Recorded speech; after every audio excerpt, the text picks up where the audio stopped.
Inside Huntsville with Brenda Martin, a conversation with department heads at City Hall on streets, ball fields, public safety, and more. And also with our community partners that add economic security, support education, and enhance the city's quality of life. Hello, I'm Brenda Martin, and welcome to another episode of Inside Huntsville, where we talk to the numerous department heads in City Hall about the special services they deliver on a day-to-day basis to you, our citizens. Today, I'm so excited to have the Director of Planning and Community Development, Michelle Gilliam Jordan. Hello, Michelle. We have been trying to do this for a while. Yes, we have. I'm so happy that we were able to find a good date. Yeah. Thank you, me too. Michelle, you have worked in the area of community development for some time now, not only in Huntsville, of course, but also in two other cities. Talk to us about the responsibilities of that position. Sure.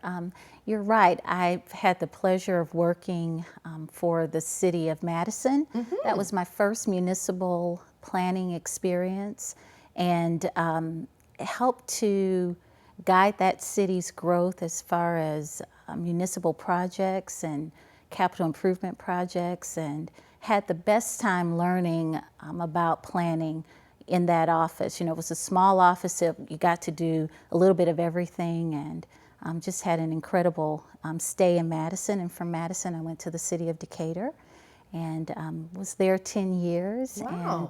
And really learned a lot about how you use resources to implement projects and really help create a vision for a city.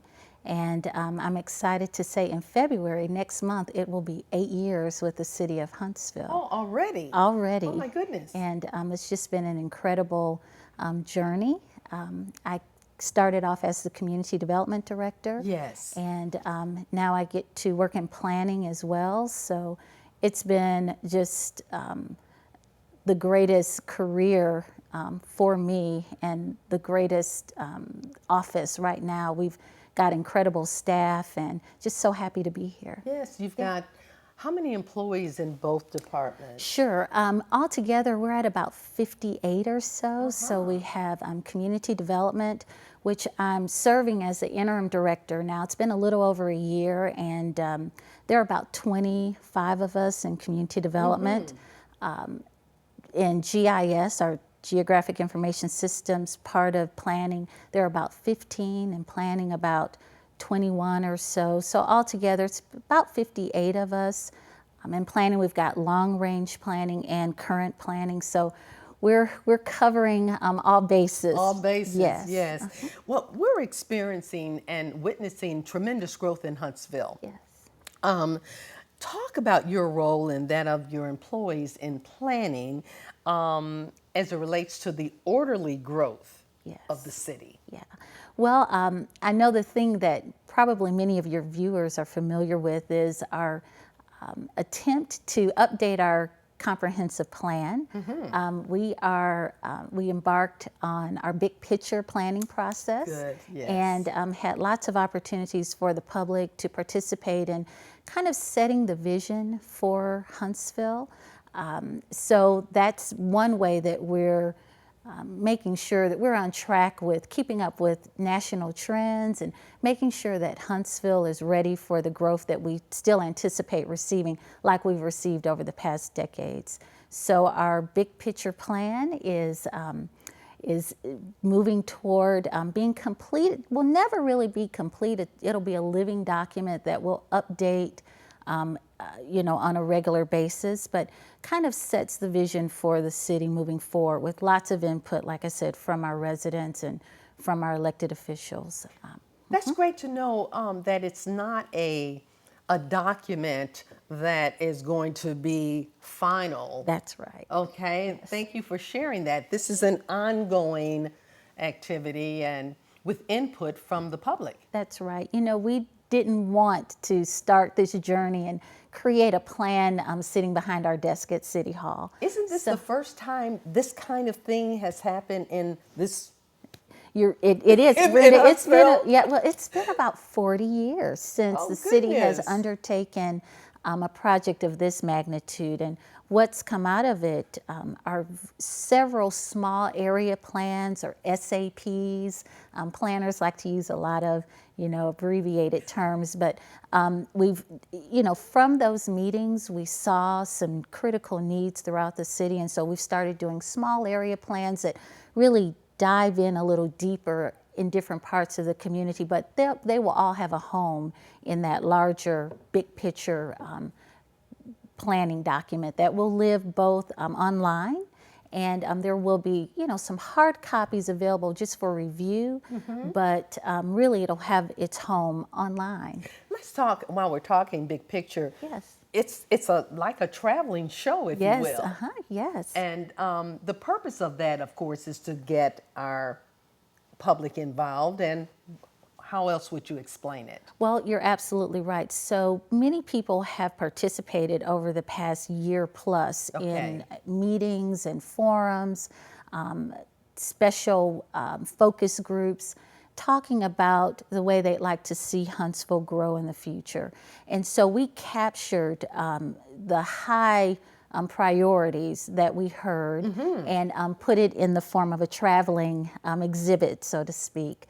And it's still available to travel around. If any of your viewers are interested in hosting the exhibit, they can make contact with the planning department. Good and to know. Okay. We'd be happy to come out and talk to them about what our vision is for the future. And I think you've spoken to planning staff in the past, and I know you will in the future. Yes. I think that topic of our priorities as we move forward would certainly be of interest. Exactly. Yeah. While we're talking about that, contacting planning department, planning department, could you give us a telephone number while we're thinking about it? Absolutely, absolutely. So our planning main number is area code 256, of course, 427-5100.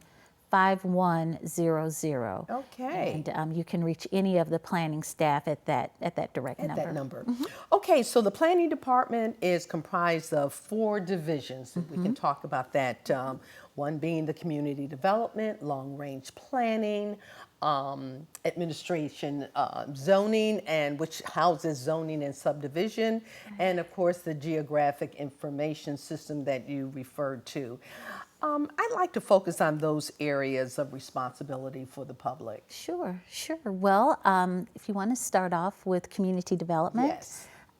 So the city is in a unique position. We are an entitlement community, which simply means we get an annual grant from HUD, the U.S. Department of Housing and Urban Development, to carry out activities that improve the quality of life for citizens throughout Huntsville, some that have some needs. And we get to use those funds in a variety of ways. We get approximately $1.5 million a year, and we get to target projects that the community, once again, have said are a priority.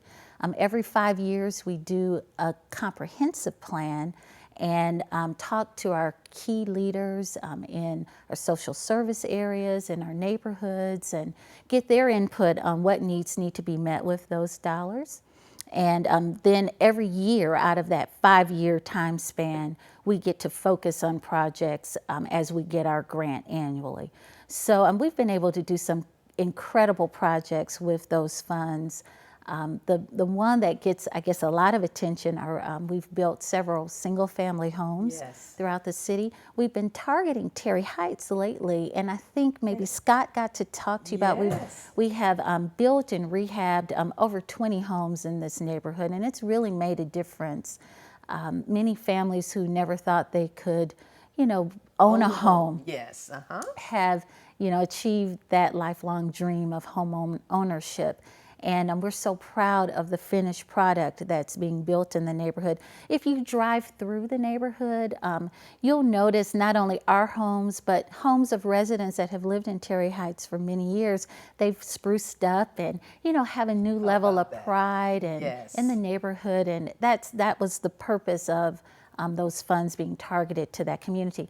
Another reason we picked Terry Heights was because of the strong neighborhood association. One, Brenda, that you helped really foster and develop, and we thank you for that. Oh, you're welcome. We really only go in neighborhoods where there's a strong community organization, Yes. because we found, and my predecessor found, Jerry Galloway, found that if the neighborhood wasn't strong and committed to moving forward, you could spend lots of money and not really have it take hold and other people and partners join in. So Terry Heights has been an incredible neighborhood to work in, but we've worked in several neighborhoods over many decades. We've worked in Meadow Hills, we've worked in Edmonton Heights, and in Low Mill. In Low Mill. Yeah, as so well. those have been the 4 target neighborhoods, including Terry Heights, that we focused our funds on. Now, in terms of, again, going under the umbrella of community development, let's talk a little bit about code enforcement, because Sure. that's very important. Oh, yes. Okay, well, code enforcement is really, the mayor likes to say, it's your good neighbor policy. And what we're able to do is, we've got several inspectors that go out and are assigned a zone. So we've broken the city up into 5 zones. And our inspectors are assigned to zones, and their goal is to make sure that everyone enjoys a quality of life that includes, neighbors cutting grass and eliminating junk that might have accumulated in the yards, abandoned vehicles, other nuisances that can really have an impact on not only your pride, in your neighborhood, but also your property values. Property value, absolutely. That's right. So we go out, our inspectors have a goal of laying eyes on every property within their zone every 30 days. So we have both a proactive approach to code enforcement and a reactive approach. Good to know. Yeah, so we take calls. You can certainly call the office, and that number is okay. 256-427 5400. Okay. So you can call that number with any complaints. We do not share your information with your neighbors or anyone that might call, because that's our trust with you. Yes. Oftentimes people will call and say, "You told my neighbor." No, we don't tell, but sometimes they might try to guess if they got a call.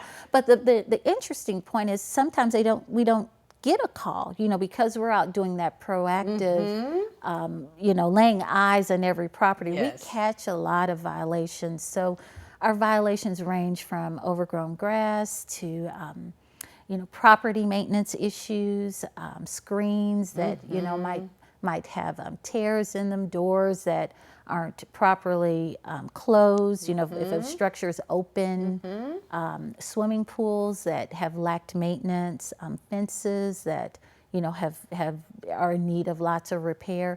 We have codes that address those issues, and we do send out violation notices. Our goal is compliance, so we give different ranges of time to come into compliance. And I'm happy to say the vast majority of our notices are completed and closed within the allotted time given for residents to take care of them. Are there I'm sure there's a number of reasons as to why homes are not up to code as such. Is it because what are the reasons, I guess I should ask, because I don't want to make assumptions. Sure.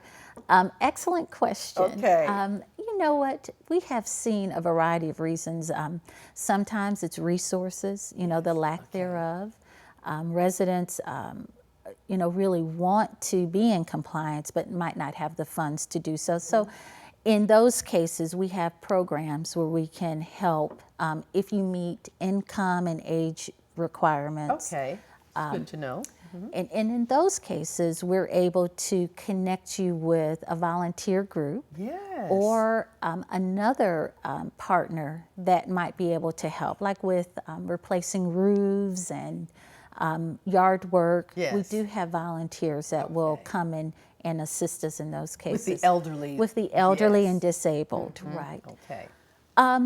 So, okay, that's one reason, lack of resources. Another reason might just be, being unfamiliar with the requirements. Sometimes we get people who say, I didn't realize that I couldn't, store a car, okay. that Or a van. or a van, right? Yes. That might be on flat tires. They just simply didn't know. We find a lot of people who are very sentimentally attached, to vehicles. Might be, a child's first vehicle or a deceased parent's vehicle, and they just want to hang on to them. to it, and sure. they certainly can. We help them understand how to be in compliance. And Okay. so usually, again, in those cases, we get compliance. What about landlords, absentee landlords? Okay, so that's a third. is No, I mean, you're right. You're following my train of thought. Sometimes we do end up with repeat violators, folks who might be renting property and just not able to communicate well with their tenants what the expectations are. But in those cases, the property owner is still the responsible party, and we do help them understand what their requirements are. Sometimes we have a lot of success in that area, sometimes we don't. And so we have been looking at best practices from around the country, Sure. dealing with Okay. landlords and absentee landlords in Because particular. some landlords live out That's right. in other states. That's right. And it's hard for us to compel them to come into compliance. If they're local, we can cite them to court. Yes. We can, issue a citation. If they're out of state, a little more it's a difficult, little huh? more difficult to compel them, Yeah. to court. Let's talk about on the planning side of the house. Yes. Long-range planning, of course, is important in every city. With our growth, it shows this area has been pretty active but for a while. Yes, yes. Speak to that. Well, yeah, we have seen continuous growth in our population. And I think now we're approximately 214 square miles. Yes. So we've got lots of room to continue to grow. Lots of that growth has come because we are the economic engine for North Alabama with Redstone Arsenal and Cummings Research Park and, our recent wins in job creation with Polaris and Remington and GE. We've been incredibly successful. And our goal is to ensure that our future development meets the expectations of residents. We want to make sure that we're not only a great place to work and live and play, but a fun place to work and live and play. Yes. And lots of different living options. So you've seen a lot of development downtown Huntsville. Yes. You've seen lots of development in nodes throughout the city. We're excited about fostering that growth and development in every part of Huntsville, Huntsville. north, south, east, and west. Now, as we're growing, zoning is very important. Yes. Speak to that a little bit. Sure. So planning, our number one goal is, the orderly growth and land use of a community. So land use zoning is really one of our mantles. We have a process for newly annexed property to get properly zoned. You might hear at City Council, as properties come in, our planners will make it clear that this is newly zoned property or newly annexed property, and it'll be zoned a similar zone as surrounding property. That's so that everyone, has an expectation that properties adjacent to them will function like their property has functioned. If it's residential, it'll be residential. If it's business, there's a great, probability that it'll be business as well. So we get applications on a regular basis for both annexation and zoning and rezoning. And our planning administration part of the house is always busy. Always, yes. That team works, from sun up to sundown. Meetings on a regular basis with the community. We have our planning commission meetings, which are monthly. On the fourth Tuesday of each month, they occur in City Council chambers at 5. We have Board of Zoning Adjustment, which is also a monthly meeting that allows citizens, if your property is zoned a certain way, but you'd like to get some relief and you have a documented hardship, you can come and ask a board for relief with your property.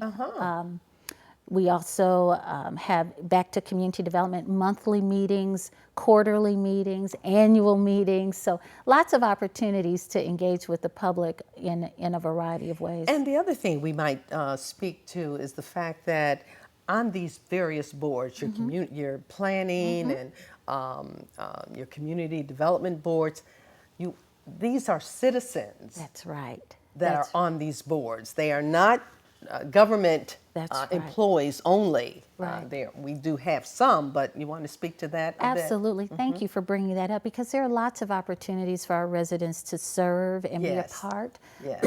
Planning Commission is made up of, like you said, they're volunteers that really give a lot of time. Our planning commissioners have tons of data to review monthly to prepare for their meeting.